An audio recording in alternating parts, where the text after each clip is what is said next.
Hello student, मैं Yogesh Kumar Sahu academy of higher mathematics के YouTube channel में आप सभी का स्वागत करता हूं। स्टूडेंट्स, हम अभी स्टार्ट किए हैं एमएससी मैथमेटिक्स का वीडियो लेक्चर सीरीज, जिसमें हम अभी अध्ययन कर रहे थे बेसिक जो हमारा कॉन्सेप्ट था उनको, जिस पर हमने सेट थ्योरी और फंक्शंस के बारे में बात किया था, रिलेशन के बारे में बात किया था।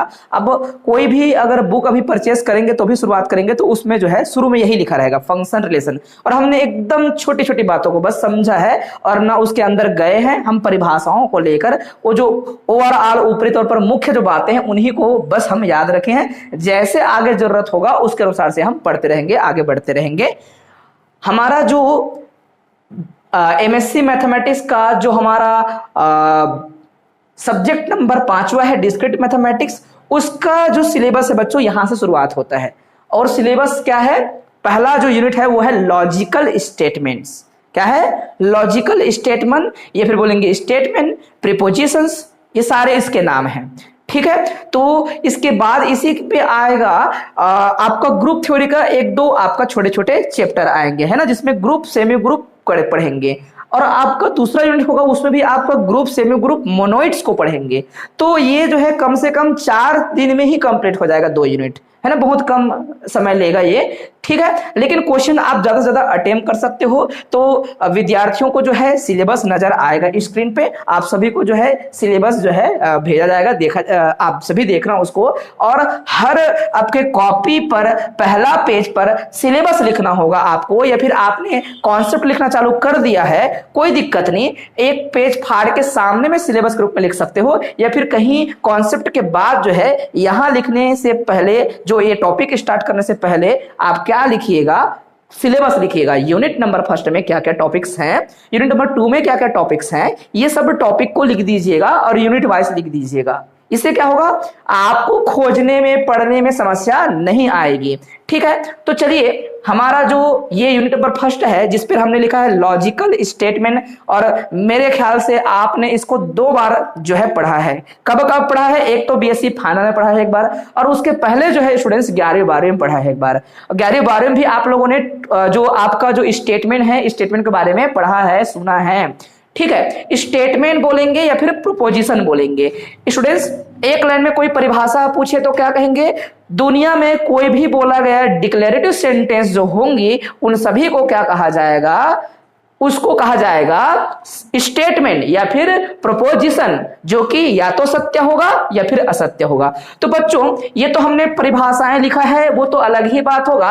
अगर तुमको बोलेगा कोई कि लॉजिकल स्टेटमेंट कितने होते हैं, किस प्रकार से होते हैं, ये 2 प्रकार का होता है। एक होता है आपका क्रिस्प लॉजिकल स्टेटमेंट्स, और एक होते हैं fuzzy logical statement. Fuzzy logic बोल सकते हो, क्रिस्प लॉजिक बोल दीजिएगा, इस पर बेस्ड होगा स्टेटमेंट, उसको बोलेंगे ये logic statement, crisp logic statement होगा, और यहां पर क्या होगा, फजी लॉजिक स्टेटमेंट होगा। तो बच्चों को ये तो समझ आता है क्रिस्प लॉजिक स्टेटमेंट, या फिर बोलेंगे ट्रेडिशनल आपका लॉजिक स्टेटमेंट, या फिर अभी तक जो चल रहा था वो सारे के सारे जो हमारे डेली लाइफ में जो यूज करते हैं, जिसमें या तो हम ऑन ऑफ के बारे में बात करेंगे, ट्रू फॉल्स के बारे में बात करेंगे, यस और नो के बारे में बात करेंगे, लो और हाई के बारे में बात करेंगे। 2 ही प्रकार की इसकी क्या होंगी आंसर पॉसिबल है, बीच का कुछ नहीं, बीच का कुछ नहीं, यस और नो, ट्रू और फॉल्स, ऑन और ऑफ, है ना, ये बातें होंगी। जो ऐसे स्टेटमेंट्स होती हैं इसको बोलते हैं डिक्लेरेटिव सेंटेंस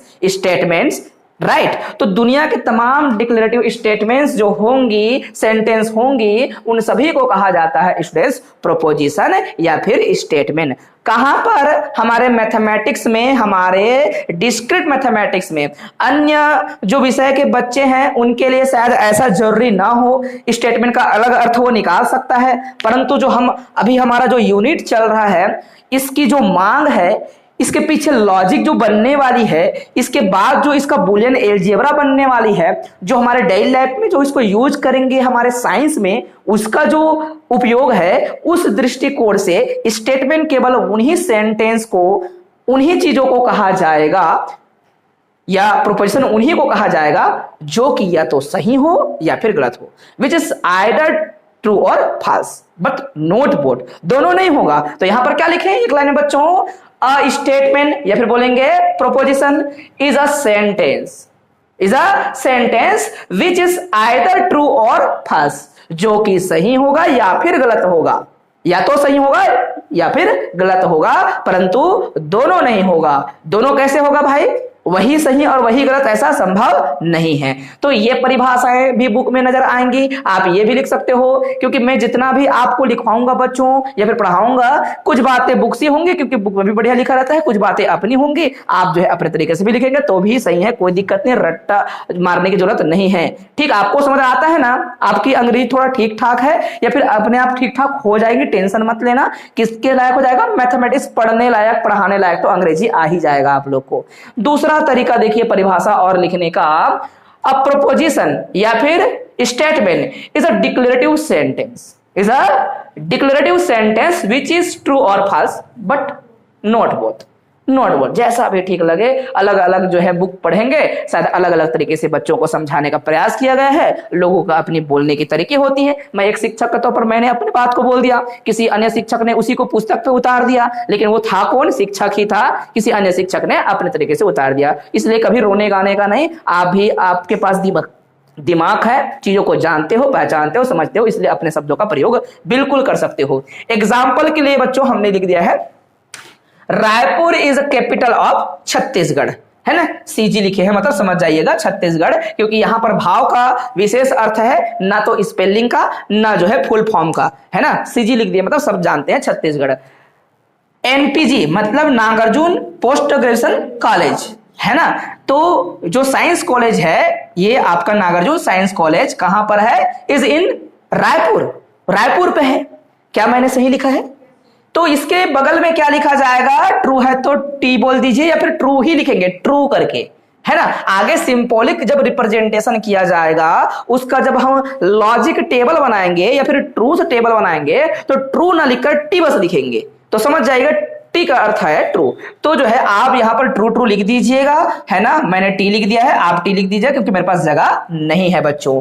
ठीक, तो ये भी ट्रू है। देखिए ये जो है आपका क्या है? ट्रू है। अगर मैं बच्चों इसको 8 लिख देता तो क्या होता? आप बोलते सर ये फॉल्स है, क्योंकि 2 + 5 इज इक्वल टू 7, बट यहां पर 8 लिखा गया है, it means that this is not true, this is false, ये फॉल्स हो जाएगा। तो यही, अब देखिए यही परिभाषा बच्चों आपको 1.5 नंबर 2 नंबर पूछेगा, और एग्जाम्पल आपका यहीं से ही आपका 3 से 4 नंबर फट से यही बनेगा। 16 नंबर का यूनिट होगा, सोचिए कितना नंबर का यूनिट? 16 नंबर का। कोई क्वेश्चन घटिया नहीं आएगा, एकदम सिंपल सिंपल। तो यहीं से तो नंबर मिलना चालू हो गया, पहला क्लास से ही आपको जो है 5 नंबर तो यहीं से मिलना चालू हो जाएगा। तो रोने गाने का नहीं, बिल्कुल सिंपल पढ़ना है और यही आएगा। पूछिएगा परिभाषा, डिफाइन लॉजिकल स्टेटमेंट या फिर डिफाइन प्रोपोजिशन विथ एग्जाम्पल, तो चुपचाप लिख दिए एक लाइन और आपने एग्जाम्पल दे दिया, आपको जो ठीक लगता है ना?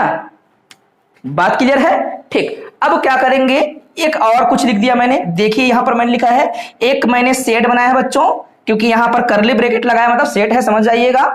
और सच दैट क्या बताया है? एन ऐसे बोले हैं, और ये जो नंबर्स हैं और नंबर को मैंने रखा और ऐसा उनको रिलेशन बना के रखा है 2n+1 और for all n belongs to natural number है। तो या फिर मैं इसी को ही मिटा देता हूं, इतना ही लिख देता हूं, ये भी ठीक है, ज्यादा लंबा चौड़ा करने की जरूरत नहीं है, क्या फालतू करूं, है ना?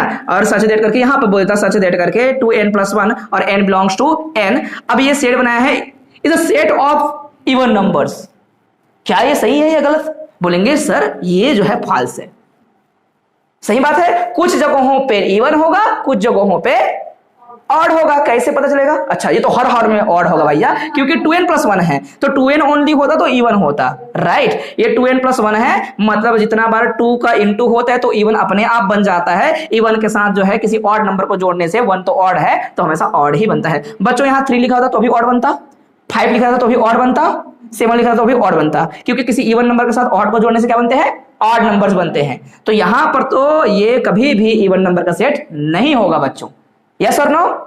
Yes sir. इस प्रकार से आपने समझा, तो आप अपना जो भी आपका जो समझ आता है उन सभी चीजों को आप मेंशन कीजिएगा। अब आप एमएससी में आ चुके हैं, आपको डरने घबराने की जरूरत नहीं है, ना पुस्तक की भाषा को बार बार रटने की आवश्यकता है। ठीक है बच्चों, कोई प्रॉब्लम नहीं है किसी को?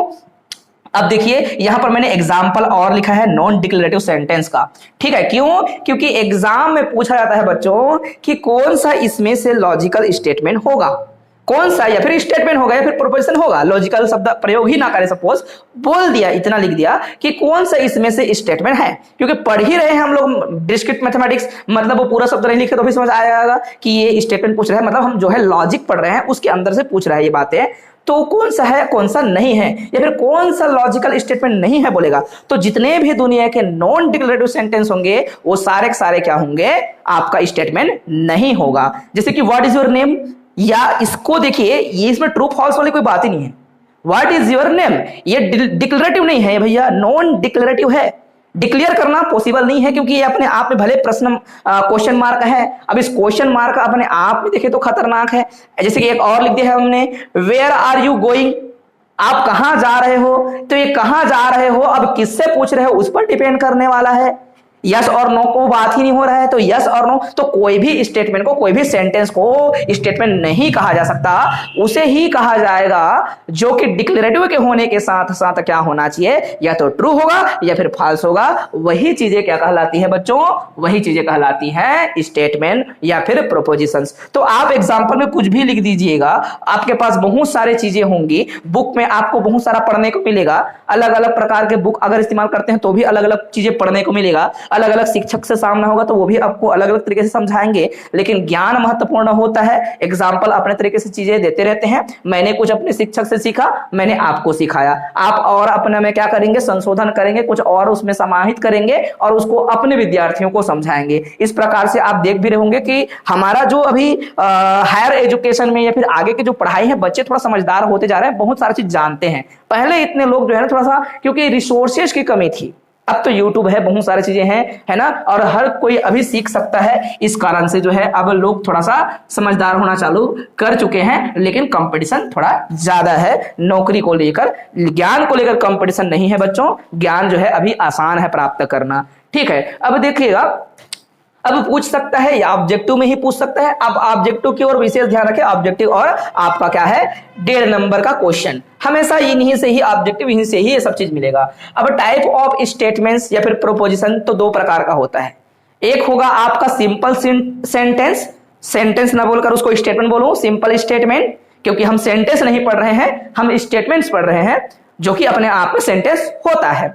तो बच्चों एक है आपका सिंपल सेंटेंस और दूसरा होगा आपका कंपाउंड सेंटेंस। ठीक है, सिंपल सेंटेंस को ही हम कहते हैं एटॉमिक सेंटेंस, राइट, और जो आपका कंपाउंड होता है उसको हम लोग बोलते हैं मॉलिक्यूलर सेंटेंस। ये शब्दावली कहां से पैदा कर लिया हम लोगों ने, जिस प्रकार से वही बूंद बूंद वाला बातें या फिर जो है बहुत सारे चीजों को मिलाकर कुछ नया चीज बनाया जाता है, तो जो अलग अलग होती हैं उसको एटम्स कह दिए, सपोज छोटे से छोटे चीज को एटम्स कह दिए, और बनने के बाद जो है कंपाउंड बन गया, जिसे हम लोग यौगिक बोलते हैं। तो आपने हिंदी में पढ़ा होगा, जब आपको पढ़ाया था तो वहां पे लिखा था ये आणविक जो है क्या शायद तर्क वाक्य कहते थे, और इस वाले को क्या कहते थे, यौगिक तर्क वाक्य, फिर यौगिक बोलते हैं, मिश्रित नहीं, मिश्रित में बहुत सारे आ जाते हैं दुनियादारी, यौगिक कहने का अर्थ होगा 2 प्रकार के अलग अलग स्टेटमेंट्स। अब इसमें और दुनियादारी जोड़ना चालू करूंगा तो वो फिर मिक्स हो जाएगा, ऐसा बिल्कुल नहीं कह रहा हूं, 2 ही प्रकार की बातें होंगी, या फिर क्या हो जाएगा वो, एक तो एटॉमिक हो जाएगा या फिर सिंपल, और दूसरा क्या हो जाएगा बच्चों आपका मॉलिक्यूलर या फिर कंपाउंड। ओके, तो टाइप भी लिखना आसान है, और विद एक वो लिखेगा, डेफिनेशन लिखे, डिफाइन कीजिए बोलेगा, एटॉमिक स्टेटमेंट डिफाइन कर पाएंगे आप लोग, बोलेंगे अ स्टेटमेंट या फिर a single statement is known as a single statement, या a single proposition is called atomic, right.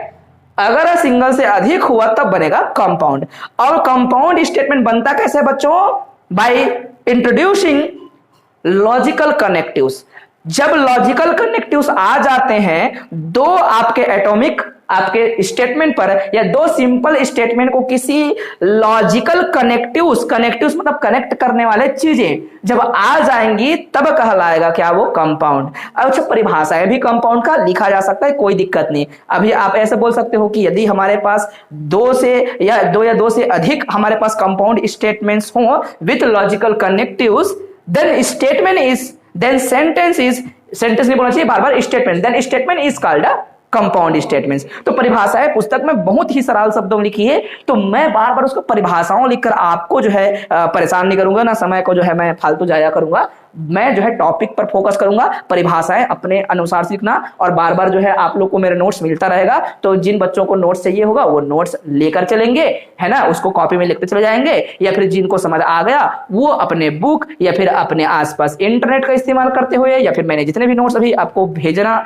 चाहा अभी भेजना चालू करूंगा। एक नोट्स मैंने भेज दिया है अलग से, सम्स आउटलाइन का डिस्क्रीट मैथमेटिक्स का बुक भेजा है आप लोग को, है ना। और सबसे बेस्ट है ये शॉर्ट नोट्स के लिए, सारे सब्जेक्ट के लिए, सम्स आउटलाइन का चाहे रियल एनालिसिस का पढ़ लें, आप जो है आईआईटी की तैयारी कर रहे हैं, जीई की तैयारी कर रहे हैं, किसी भी तैयारी कर रहे हैं, तो सम्स आउटलाइन एक ऐसा सीरीज है जो कि शॉर्ट नोट्स प्रदान करती है हम लोग को और बढ़िया बढ़िया नोट्स देती है। तो वो आप कहीं से भी इंटरनेट से उसको जो है आप प्राप्त कर सकते हो, एक्सेस कर सकते हो। तो मेरे पास बहुत सारे हैं, तो वो सारे पीडीएफ आप लोग को मिलेगा, 400 पेज का, 500 पेज का। तो डिस्क्रीट मैथमेटिक्स का मैं 1-2 बुक और भेजूंगा, उन बुक को जो है ई बुक की तरह इस्तेमाल कीजिएगा, प्रिंट कराने की जरूरत नहीं है। जो हमारे पास पाठक का बुक या किसी और का बुक है उसको इस्तेमाल कर सकते हो, कोई दिक्कत नहीं हम लोग को, ठीक है। बस ज्ञान जो है वो ज्ञान है, अब उसको जो है जिस प्रकार से आप जो है समझ पाए, है ना, चाहे ई बुक रहेगा तो भी हम उतना ही पढ़ेंगे, अपना कॉपी पर ध्यान देना है, कॉपी हम कितना अच्छा बना सकते हैं करके।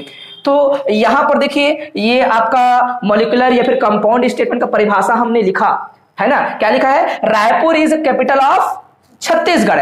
एंड ये एंड क्या है बच्चों, जो इस एंड को हम ऐसे लिखेंगे, क्या लिखेंगे, इस प्रकार से एंड, और क्या आएगा बच्चों, और आएगा, है ना, इस प्रकार से अलग अलग आएगा। कहीं पे नॉट भी होगा, क्या होगा, नॉट भी होगा, ठीक है। और क्या होगा बच्चों, इफ होगा, और क्या होगा, इफ ओनली इफ होगा, इफ ओनली इफ होगा, ठीक है। तो ये 5 प्रकार के कनेक्टिव्स होते हैं। ये इसका निशान कैसे होगा, एंड का क्या निशान होगा बच्चों, ये जो है आपका या बे ये होगा, है ना, एंड में ये होगा, इस प्रकार से होगा।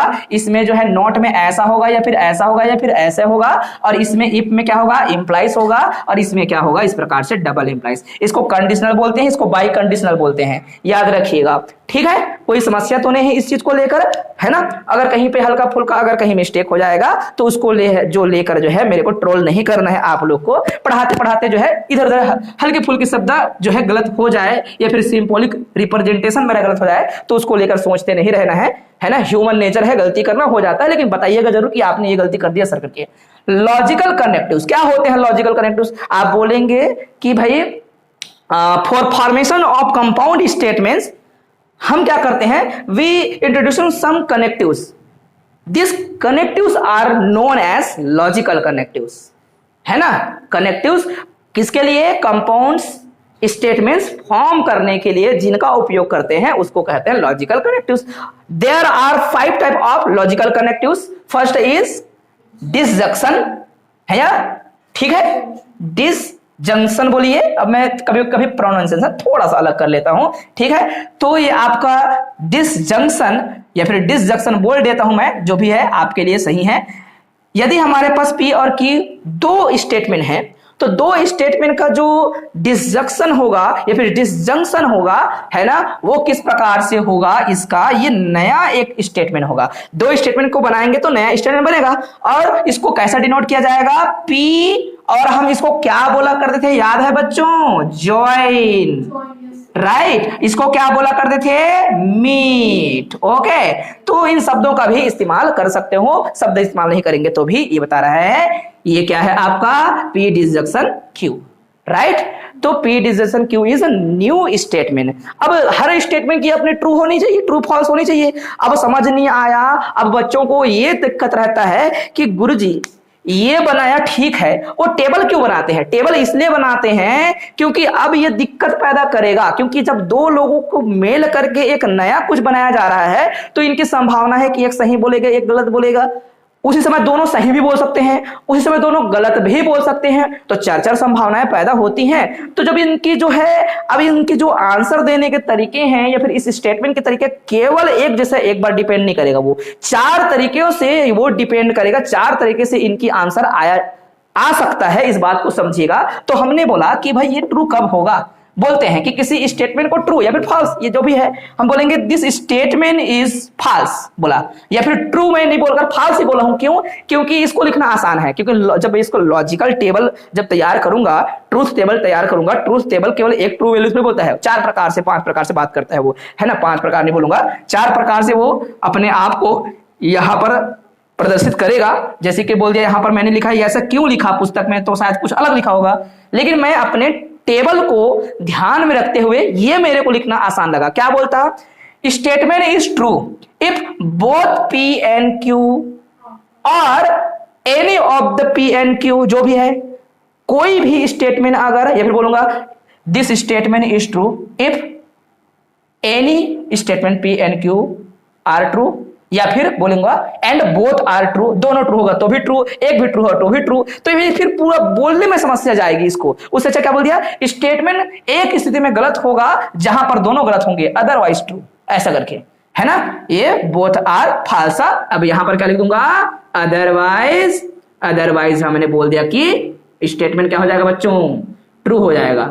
फाल्स एक ही स्थिति में हो रहा है तो यहां पर आएगा, इसका टेबल जरूर यहां पर बताइए, ट्रूथ टेबल करके यहां पर हाईलाइट कर दीजिएगा। और ट्रूथ टेबल में यहां पर देखेंगे पहला आएगा P, फिर आएगा Q, और दोनों का हो जाएगा P आपका डिसजंक्शन Q, राइट। अब यहां पर ये इसकी ट्रूथ वैल्यू है, इसकी नहीं। ये तो अपनी अपनी चाल के अनुसार से चलता रहेगा। दो व्यक्ति हैं, दो व्यक्ति जो है अपने अनुसार से चीजों को बोल रहा है, ठीक है। तो यहां पर हो गया ट्रू, यहां ट्रू, और यहां फाल्स, और यहां फाल्स। अब बच्चों को क्या होता है कि सर इसको ऐसा ही क्यों बनाते हैं, कई बोल सकता है कि यहां ट्रू ट्रू फिर फाल्स फाल्स रखा, कोई बोलेगा कि कुछ अलग क्यों नहीं बोला। अरे मैं तो जानबूझ के इसको क्या करा रहा हूं, 4 स्थितियां पैदा करनी है भाई, तो 4 स्थितियां को यहां पर मेरे को मैथमेटिकली एक्सप्रेस भी करना है, अलग अलग तो नहीं करूंगा। तो एक बार इसको दोनों को ट्रू बोलवाऊंगा, दोनों को फाल्स बोलवाऊंगा, और एक बार इसको ट्रू बोलवाऊंगा, इसको एक बार फाल्स बोलूंगा, इसको ट्रू बोलूंगा, इसको फाल्स बोलूंगा, तो मेरे को जज करना आसान होगा। 4 कॉम्बिनेशन ऐसे प्राप्त हो रहा है, दोनों एक बार सही बोलेंगे, दोनों एक बार झूठ बोल सकते हैं, एक सही बोलेगा, एक झूठ बोलेगा, एक झूठ बोलेगा, एक सही बोलेगा। इस कारण से इसको ऐसा अरेंज करते हैं, रीअरेंजमेंट कहिए फिर अरेंजमेंट कहिएगा, क्योंकि छोटे कक्षम बच्चे जो है उनको नहीं पता होता क्यों लिखे हैं इसको करके, है ना। आपको तुमको समझ आता है ना क्यों लिखे करके। ये केवल और केवल हमारा स्टेटमेंट को जज करने के लिए हमारा मैथमेटिकल रिप्रेजेंटेशन मात्र है, हाँ ना। ठीक, इसीलिए ये ज्यादा सटीक और लॉजिकल जो है सही है ये, और अच्छा है ये। बच्चों यहां पर आ जाएगा दोनों ट्रू होगा तो भी ट्रू, एक भी ट्रू होगा तो भी ट्रू, या फिर एक बार ऐसे बोल दीजिए फाल्स है, एक दोनों फाल्स है तब फाल्स, अदरवाइज ट्रू करके। बातें क्लियर है? ठीक है। इस प्रकार से डिसजंक्शन के बाद क्या रहता है बच्चों, कंजक्शन, ठीक है, कंजक्शन। अब कंजक्शन में शब्द कैसे लिखते जाएंगे आप लोग, कंजक्शन में फिर से यही बोलेंगे, यहां पे जो मैंने लिखा है कॉपी पेस्ट करूंगा, क्या बोलूंगा, लेट P and Q, है ना, आर 2 प्रोपोजिशंस, या फिर बोलूंगा स्टेटमेंट्स, है ना। Then conjunction of P and Q is denoted by P conjunction Q, ठीक है। अब ये इसमें क्या बोलना चाहिए, यहां पे जो लिखा हूं उस शब्द को यहां पर जरूर लिखूंगा, लेकिन ट्रू टेबल को ध्यान में रख के उसको याद कर सकते हो, कहीं पर रटने की जरूरत नहीं है। तो इसमें क्या होता है बच्चों, यदि दोनों सत्य होंगे उसी स्थिति में क्या होता है, सत्य होता है, अदरवाइज फाल्स होता है। तो बोलेंगे दिस स्टेटमेंट इज ट्रू लिखना है, फाल्स की जगह क्या लिखेंगे, statement is true if both P and Q are true, otherwise false. तो यहां पर P, अब हो सकता है कुछ बच्चे जो मेरे को YouTube में देख रहे हैं, है ना, अगर उनकी जो है बेसिक कमजोर रहा हो तो लग सकता है कि सर फटाक से पढ़ा दिए, खत्म कर दिए, इसका परिभाषा लिखवाया नहीं, इसका परिभाषा, अरे इसी को लिखना है, मॉडिफाई करना है सिंपल सा, और इसको देख के मॉडिफाई करना है, ये तो सब लिखना है वैसे ही, डिसजंक्शन की जगह कंजक्शन आएगा और ऐसे लिखेंगे। यहां पर परिवर्तन किया जाएगा, स्टेटमेंट इज ट्रू ना जो है फाल्स ना बोलकर अब ट्रू बोलूंगा, क्योंकि ट्रू में मेरे को सब कम शब्द का प्रयोग करना पड़ेगा, क्योंकि ये ट्रू होगा, ये ट्रू होगा, ये फाल्स होगा, ये फाल्स होगा, ठीक है। ये ट्रू बुलवा दिया, इसको फाल्स बुलवा दिया, इसको ट्रू बुलवा दिया, इसको फाल्स बुलवा दिया।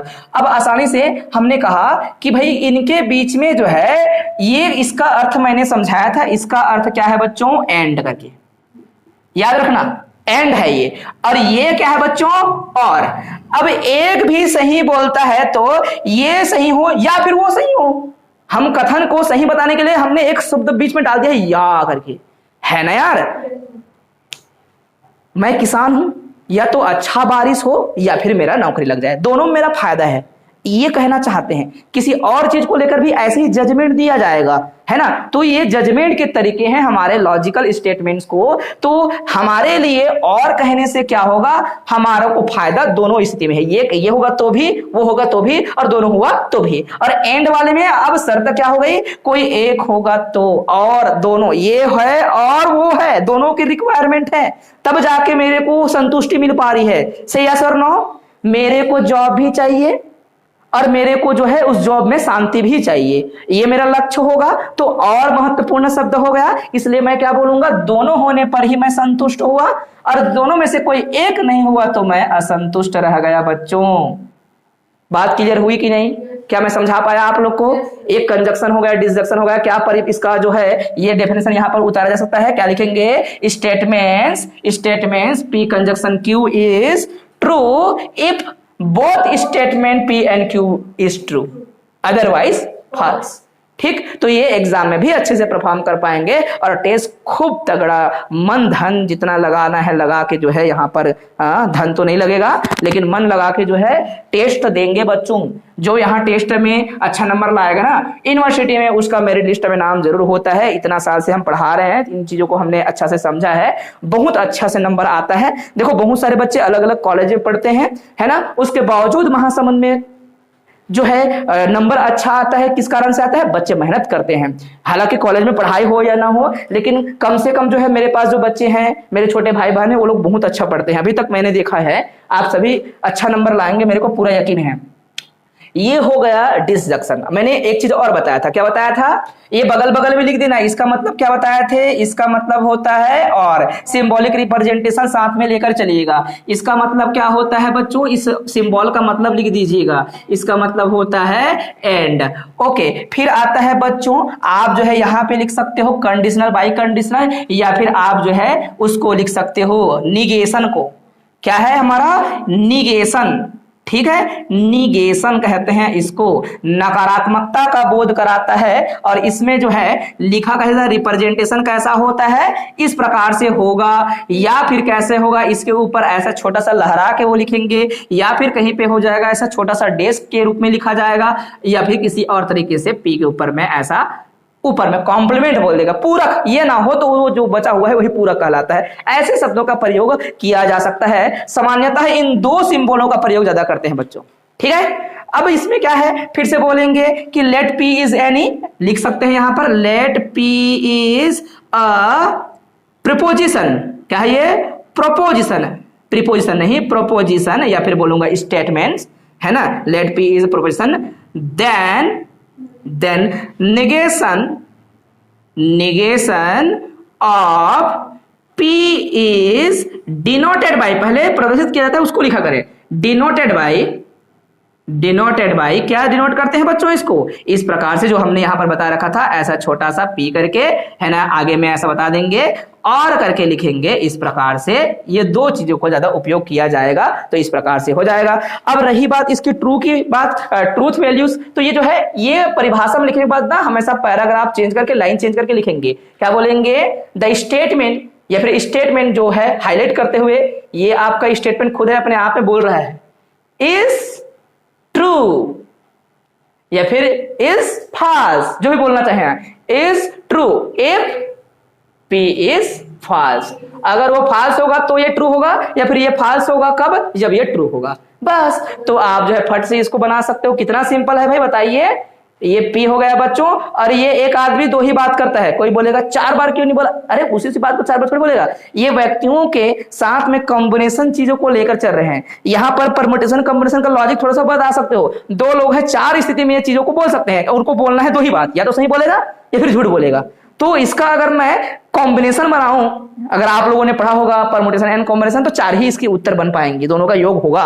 और ये जो है इसमें एक ही आदमी तो एक बार ट्रू बोलेगा, एक बार फॉल्स बोलेगा, है ना। और उसका जो नेगेशन होगा बच्चों, वो नेगेशन होगा, जब ट्रू होगा तो वो फॉल्स बन जाएगा, और फॉल्स है जो ट्रू बन जाएगा। तो ये सारी चीजें हमने छोटी कक्षाओं में बात किया है, मैं कोई बड़ी बात नहीं कर रहा हूं। लेकिन बस क्या हो जाता है, ये जो है एमएससी में आने के बाद लगता है कि हम कुछ नया पढ़ रहे हैं। क्या ऐसा बिल्कुल नहीं है, पहले जो पढ़ते थे वही था। और मेरे ख्याल से सारे बच्चों के लिए ये हमारा डिस्क्रीट मैथमेटिक्स क्या होगा, एक मोटिवेशनल सब्जेक्ट होगा एमएससी करने के लिए। इसलिए मैंने किसको चुनाव किया, डिस्क्रीट मैथमेटिक्स को। अचानक से मैंने कॉम्प्लेक्स चालू नहीं किया, ना मैंने एलजेब्रा चालू नहीं किया, क्योंकि एलजेब्रा में modern algebra, Galois extension, extension theory, normal जो आपका वो है सब ग्रुप्स, उससे संबंधित क्वेश्चन है और थोड़ा सा बहुत डीप है, तो बच्चे बहुत बोरिंग हो जाते हैं और उसको जो है सबसे लास्ट में इसीलिए पढ़ना चाहिए, मैं ये कहता हूं। तो ये जो चीजें थी आप सभी जो है अपने कॉपी में अच्छे से लिख लीजिए। ओके, तो हमारा नेक्स्ट आएगा कंडीशनल। हमने थ्योरी लिख दिया, यहां पर थ्योरी नहीं लिखा, बस चीजों को चेंज करना था, इसलिए मैं तो किसी में भी नहीं लिखूंगा, तो भी एक बार जिन बच्चों को समझ आ गया वो थ्योरी को वैसे ही उतारते जाएगा, बस यहां पर थोड़ा सा चेंज होगा। बोलेंगे पी और क्यू दो आपके पर क्या है, प्रोपोजिशन है, या फिर बोलेंगे स्टेटमेंट्स हैं। देन जो कंडीशनल स्टेटमेंट्स होंगी उसको कैसे डिनोट किया जाएगा, डिनोटेड बाय, ये आपने डिनोट कर दिया। अब डिनोट करना अलग बात है, मेन चीज होता है उसकी ट्रूथ वैल्यूज को समझना, है ना, और ट्रूथ वैल्यूज को बनाना। तो पहले बोलेंगे तभी तो ट्रूथ वैल्यूज समझ आएगा, टेबल को रटेंगे फिर इसको थोड़ी लिखेंगे, पहले इसको समझेंगे देन टेबल को बनाते हैं। इसमें क्या लिखा गया है बच्चों, हमारे पास जो P है और ये Q जब है तो चार प्रकार से ही बातें होंगी, है ना। चार प्रकार से कैसे बातें, जो दो बार सही बोलेगा कौन, P, और दो बार गलत बोल सकता है ना। ये भी दो बार सही और गलत बोलेगा, लेकिन हमने जानबूझ के इसको अरेंज करने के लिए एक बार इसको सही बोलने वाले चीज को रखा, फिर गलत बोलने का, फिर सही, फिर गलत बोलने का, है ना। यही कॉम्बिनेशन हर जगह चलता है, ऐसे ही लिखा जाता है। हमने कहा ट्रूथ जो इसकी वैल्यू होगा किसकी, P कंडीशनल Q की, उसी की जांच करना है। ट्रूथ वैल्यूज का मतलब ट्रू लिखना नहीं होता, ट्रूथ वैल्यू का मतलब सत्यता, असत्यता में आपका वो सामने वाला गलत भी निकल सकता है और सही भी निकल सकता है। तो कई लोगों को लगता है कि ट्रूथ के बारे में ही बात करनी है, नहीं भैया, ट्रूथ के बारे में बात ना करके मैं उसके फाल्स के बारे में बात करूंगा, ट्रूथ अपने आप पता चलेगा। तो हमने कहा कि ये स्टेटमेंट फाल्स होगा, ये केवल याद करने के तरीके और इस टेबल को भरने के तरीके, और आगे चलकर बड़े बड़े जो कॉम्बिनेशन तैयार होंगे हमारे लॉजिकल स्टेटमेंट्स के, उसको समझने, उस गणित को बनाने के लिए आसान है याद करना। तो अगर मैं बोलूं कि यदि हमारा इधर से ट्रू मिले, P अगर ट्रू हो और Q फाल्स हो, तो बस फाल्स होता है, अदरवाइज क्या होता है, ट्रू होता है, ये बस याद रखिएगा। अब यही चीजें जरूरी नहीं है बच्चों, है ना। क्या होगा, मैं जो है गलत लिख दिया, यहां पर क्या हो जाएगा, यहां पर हो जाएगा ट्रू, यहां पर हो जाएगा फाल्स। जब ये ट्रू हो, ये फाल्स हो तभी फाल्स, अदरवाइज ट्रू, है ना। तो ये टेबल, ये टेबल, ये टेबल, सब टेबल अलग अलग है। आगे चलकर बच्चों बड़ा बड़ा कॉम्बिनेशन तैयार करेगा, कोई किस पर एम्प्लाइज कर रहा है, कहीं पे निगेशन लगा है, कहीं पे कुछ भी कर रहा है, ऐसे बना दिया, P कंजक्शन Q एम्प्लाइज जो है R कर दिया, चाहे या कुछ और कर दिया। यहां पर क्या कर दिया, यहां पर कर दिया उसने Q का निगेशन, फिर जो है कंजक्शन कर दिया P के साथ। क्या कर लोगे, बनेगा तो बनाना पड़ेगा, है ना। तो आपस में इन चीजों को याद रखना पड़ेगा, इसको याद रखना पड़ेगा, इसको याद रखना पड़ेगा, निगेशन का मतलब याद रखना पड़ेगा, कंजक्शन का मतलब याद रखना पड़ेगा, और इन टेबल का ही वैसे ही इस्तेमाल किया जाएगा, लेकिन वहां पर उनका थोड़ा संशोधित रूप रहेगा थोड़ा सा, क्योंकि उसमें लॉजिक जो है आगे बढ़ेगा।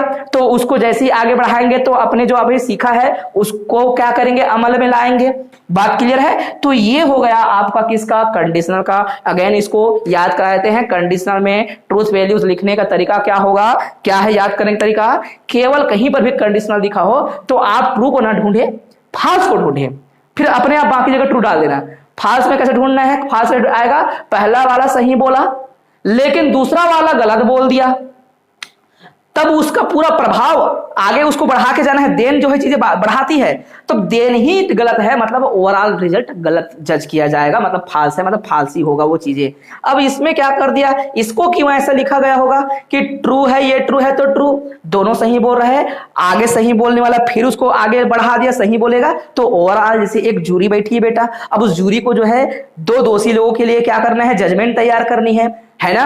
एक एविडेंस के थ्रू उसको समझना है, जज करना है, ये सही बोल रहा है और वो दोनों आपस में जुड़े हुए हैं कंडीशनली, दोनों मिलके चोरी कर रहे हैं शायद, या फिर कुछ किसी तरीके से कर रहा हो, तो वो भी सही गवाही देगा, वो भी गवाही देगा, दोनों सही बोल रहे हैं, तो जूरी के द्वारा कुछ जो भी वो आएगा उसके फेवर में आएगा, मतलब ट्रू आएगा। रिजल्ट ट्रू कब कहते हैं, जो फेवर में हो, अनफेवरेबल होगा वो क्या है, फाल्स कहलाएंगे। फिर अब यहां पर क्या होगा, ये वाला सही बोल दिया लेकिन ये वाला झूठ बोल दिया, फिर गड़बड़ हो गया बात ही, जूरी के लिए परेशानी के सबब बन गए ये कि अब क्या करें। फिर ये तो सामने वाला सही बोल रहा था लेकिन ये वाला घुमा दिया, झूठ बोलने का मतलब अलग ही ये चीज होती है। झूठ बोलने का मतलब एविडेंस को तोड़ मरोड़ देना, घुमा देना, मतलब ज्यूरी के लिए वहां पर वो उसका रिजल्ट निकाल पाना अनफेवरेबल हो जाएगा। सही यस और नो? ये चीजें समझ पाए आप लोग? क्योंकि मैं बच्चों को यही समझाने का प्रयास करता हूं कि भैया एक सही बोला, दूसरा नहीं बोलना चाहता, वो झूठ बोल रहा है, मतलब वो कुछ भी बोलेगा, झूठ बोलेगा, ये मतलब होता है। अब ओवरऑल जो जूरी बैठी है उसको जज करने के लिए, उसके लिए आप कंडीशन पैदा हो गया, अब यार इसको हम जो है अभी दोषी या फिर इसको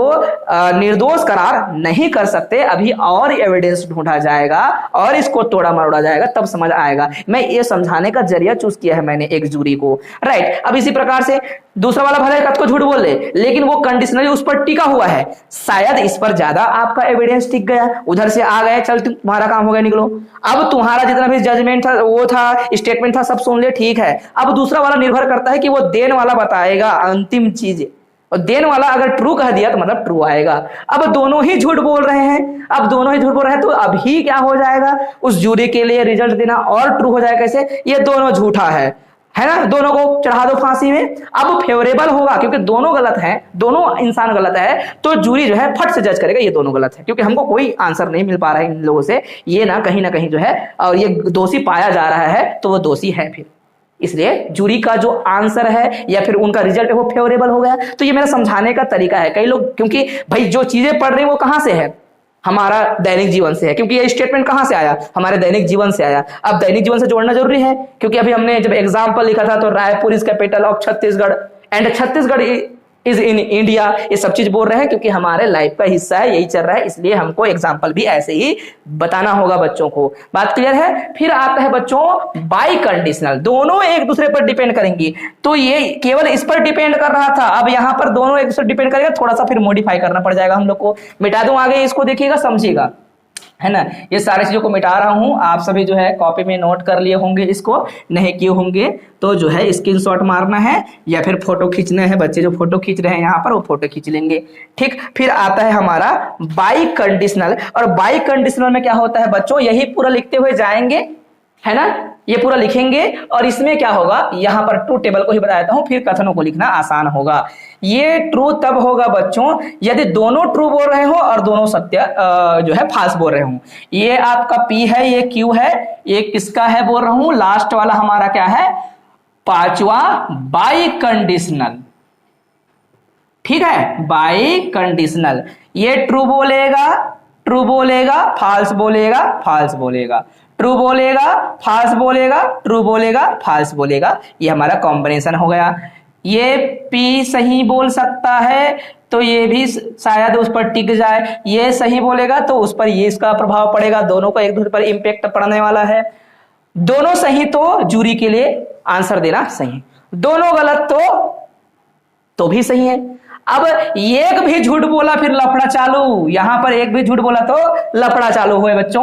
अगर ये झूठ सही बोलता है, ये झूठ बोल दिया तो फंस जाएगा वापस। फिर ये जो है क्या है, ये जो है मान लो झूठ बोल रहा है, ये सही बोल दिया तो भी एक दूसरे फंस रहे हैं। तो इस प्रकार से यहां पर रिजल्ट जो है पूरी तरीके से जज करने में समस्या नहीं है, मतलब अनफेवरेबल होगा, अर्थात फाल्स बोलेंगे, ट्रू फाल्स, यही मेरा समझाने का तरीका था।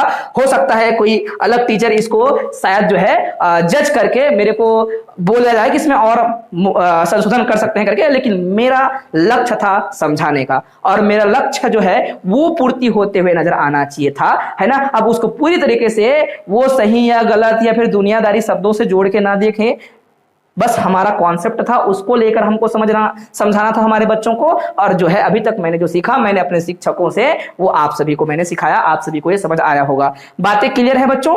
अब यही स्टेटमेंट्स पर आएंगे बहुत सारे आपके क्वेश्चंस बच्चों। अब इन क्वेश्चंस को आप सभी को बनाने होंगे, ठीक है। अब क्वेश्चन कुछ भी हो सकता है, हमने कंडीशनल पढ़ लिया, बाई कंडीशनल पढ़ लिया, आप जो है इसके आगे काइंड ऑफ कंडीशंस भी पढ़ सकते हो। एक होता है आपका डायरेक्ट इम्प्लीकेशन, ऐसा होगा तो उसको बोलेंगे क्या, डायरेक्ट, क्या बोलेंगे इसको, इम्प्लीकेशन, इंप्लाइज करना।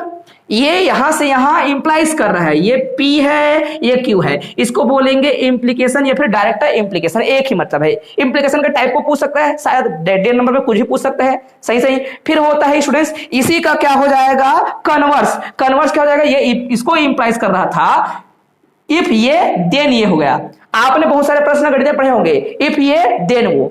अब इफ ओनली इफ होता है तो दोनों तरीके से चीजों को देखते हैं। अगर कन्वर्स बोलेगा, इफ ओनली इफ का रूल नहीं लगाया, उसके पहले बोला कि एक तो ये हो गया, दूसरा अलग से कोई बोल रहा है ये है तब ये है, तो ये क्या है, जस्ट ऊपर वाले का कन्वर्स है बच्चों। पहले कौन किसको इंप्लाइज करता, पी क्यू को इंप्लाइज कर रहा था, अब क्यू पी को इंप्लाइज कर रहा है, दोनों को एक साथ नहीं जोड़ रहा हूं, दोनों को अलग कर रहा हूं, तो ये इसका कन्वर्स है, ये इसका कन्वर्स है। सही बात है, तो इसको बोलेंगे कन्वर्स इंप्लीकेशन। क्या मैं समझा पा रहा हूं आप लोग को? इनवर्स या फिर बोलेंगे आपका अपोजिट इंप्लीकेशन। तो अपोजिट इंप्लीकेशन, इंप्लीकेशन होगा जरूर, इंप्लीकेशन होगा जरूर। सारे नाम को याद रख लीजिएगा क्या क्या है करके। इसको मैंने बोला इंप्लीकेशन, इसको बोला कन्वर्स इंप्लीकेशन, फिर बोलेंगे अपोजिट इंप्लीकेशन, है ना, तीसरा नंबर का अपोजिट इंप्लीकेशन या फिर इनवर्स। तो इनवर्स क्या होता है बच्चों, ऊपर वाला जो है उसी को ही जो था उसको निगेटिव तरीके से बोलना ही क्या कहलाता है, इनवर्स इंप्लीकेशन। इसका इनवर्स क्या होगा, ये सही है तो ये सही होगा। अब ये बोलेंगे जस्ट उसका इनवर्स, ये बेचारा गलत है, निगेशन करके बना रहे हैं इसको, है ना, तो इंप्लीकेशन में भी ये निगेशन वाला ही चीजों को देगा। इसको हम लोग क्या बोलेंगे, अपोजिट इंप्लीकेशन बोलेंगे। क्या बोलेंगे इसको, अपोजिट इंप्लीकेशन या फिर बोलेंगे इनवर्स इंप्लीकेशन। अब आता है कंट्रापोजिटिव, है ना, कंट्रा पॉजिटिव इंप्लीकेशन। तो कंट्रा पॉजिटिव इंप्लीकेशन किसे कहते हैं, इसका उल्टा ही कंट्रा पॉजिटिव इंप्लीकेशन है। तो मैं क्या बोलूंगा, इंप्लाइज करता है कौन, क्यू किसको, जस्ट इसका उल्टा। इनवर्स का कन्वर्स को कंट्रा पॉजिटिव बोलते हैं, याद रखना, ठीक है। इस प्रकार से आई होप कि आप लोग को याद हो गया होगा, क्योंकि देखिए बेटा अब छोटी छोटी चीजों को हम लोग इग्नोर नहीं कर सकते। ऑब्जेक्टिव आते हैं हमारे 20 हो, अब छोटे छोटे जो बात है आप सबको थोड़ा थोड़ा पढ़ के जो है आगे बढ़िएगा, और रिवीजन करने की आवश्यकता नहीं होती इनको एग्जाम में, बस एक बार देख के जाना होता है। ऐसी चीजों को रट्टा नहीं मारते हम लोग, है ना। कॉपी में लिख दीजिएगा, एक बार जो है सरसरी नजर से एक बार देखेंगे, मैं गारंटी देता हूं ये 16 नंबर का जो तैयारी होगा वो 3 दिन में पूरी तरह से कंप्लीट होकर आप रिवीजन करके टेस्ट दे चुके होंगे, सच में। क्योंकि जितना साल से पढ़ा रहा हूं मैं 15 दिन का क्लास लेता हूं, डिस्क्रीट मैथमेटिक्स कंप्लीट करना है, पूरा कंप्लीट होता है 15 दिन में। देन आगे की सब्जेक्ट जो है हम चालू कर चुके होते हैं, तो 10 से 15 दिन में पूरा सब्जेक्ट कंप्लीट हो जाएगा हमारा डिस्क्रीट मैथमेटिक्स। उसमें आपको पेपर तुरंत देना होगा। अभी टेस्ट देंगे आपका, क्योंकि हमारा कॉलेज लग नहीं रहा है, तो हमारा कोचिंग के माध्यम से हम क्या करेंगे, सारे टेस्ट को कवर कर लेंगे फटाफट। तो आप लोग पहले टेस्ट दे देंगे, है ना, यूनिट टेस्ट देंगे, ओके। तो तैयारी आप लोग को फिर ज्यादा अच्छी होगी। तो समझा पाया मैं? अब ये जो है हमारा क्लास वर्क है या फिर होमवर्क समझिएगा, है ना। कुछ बच्चे जो यहाँ पर ऑफलाइन में हैं वो सारे के सारे जो है अभी अपनी कॉपी में इसको बनाकर दिखाएंगे, और जो बच्चे हमें यूट्यूब के माध्यम से देख रहे हैं, है ना, वो बच्चे जो है इसको जो है थोड़ा सा ब्रेक करके पहले बनाकर देखेंगे। देन आपका उत्तर हम यहाँ पर लिखने वाले हैं, है ना। इनका किसी का भी उत्तर लिखने के लिए बोला जाएगा, सबका हम उत्तर आसानी से लिख सकते हैं। देन हम टॉपिक को आगे बढ़ाएंगे कल के लिए, ठीक है, जिस पर हम पढ़ेंगे टोटोलॉजी और कंट्रडिक्शन क्या है। देन कंप्लीट स्टेटमेंट पूरी तरीके से कल खत्म हो जाएगा। जो भी इसकी क्वेश्चंस होंगी, इससे संबंधित तो आगे की जो टॉपिक होंगी सारे के सारे कवर किया जाएगा, कल ही खत्म हो जाएगा ये, है ना। इसके साथ साथ बहुत सारे टॉपिक और कवर होने वाला है। तो फिलहाल अभी आप लोग इस क्वेश्चंस को बनाइए, किसी को भी बना सकते हो, ऊपर को पहले बना लो, फिर जो है बाद में बनाते रहना, चीजों को देखते रहना, ठीक है। फिर चेक करेंगे, आप लोगों से नहीं बना तो भी कोई दिक्कत नहीं, सीखने का ये प्रक्रिया था। तो आपको कभी सफलता मिलेगी, कभी सफलता नहीं मिलेगी, आप लोगों ने प्रयास जरूर किया होगा। ये इसकी आंसर जो है जैसे कि कहा अंजू का पूरा ट्रू ट्रू आया, बिल्कुल आएगा, ठीक है। चलिए देखिए ध्यान से हम करने का प्रयास करते हैं। पहले तो क्या निकालेंगे हम लोग, कंजक्शन। और कंजक्शन का हमने क्या बताया था, यदि दोनों के दोनों क्या होंगे, जो है ट्रू होंगे, उसी स्थिति में ट्रू आएगा, अन्यथा फाल्स आएगा। कंजक्शन का परिभाषा जाके जो है डबल देखिए, समझिए उसको। एक भी फाल्स हुआ तो क्या हो जाएगा, फिर फाल्स हो जाएगा, बोले थे, ये कोई आपत्ति नहीं किसी को, यस और नो। अब देखिए, अब ये कंडीशनल ये करना है बच्चों, ध्यान से देखिए आप लोग, क्या ये कंडीशनल ये मतलब इधर से, अब कंडीशनल का परिभाषा क्या था, कंडीशनल में ये फाल्स को खोजते थे, फाल्स को खोजते थे। और फाल्स कैसे, इधर से ट्रू खोजा जाए, इधर से फाल्स खोजा जाए, तो क्या हो जाएगा, फाल्स होगा, बोले थे, ऐसा बोले थे।